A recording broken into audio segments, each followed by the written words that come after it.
जब खींचेलू निहुर के पनिया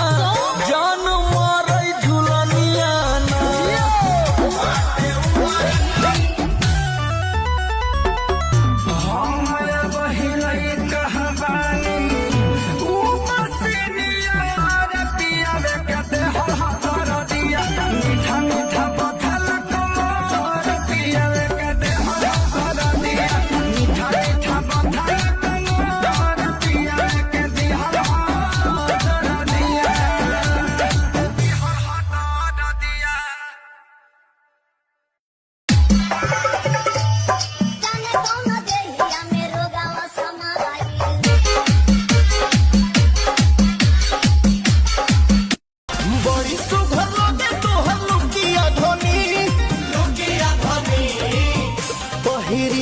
जब मारे लू मुहसुकिया धनी सड़िया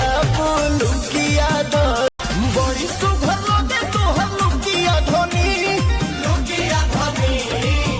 पहिरी जब मारे लू मुहसुकिया धनी सड़िया लुकिया धनी तू चलो धियाना में कर ड्यूटी पछुआ के हवा मोर बिगाड़ देता ब्यूटी घाम लागता ये डियर घाम लागता ये डियर घाम लागता गरमी सहत नइखे नरम नरम चाम गरमी सहत नइखे नरम हमर चाम चैत में बड़ा घाम लागता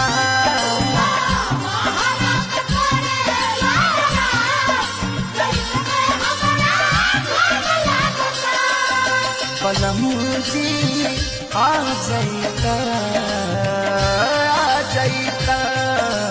पलमुजी आ जाइता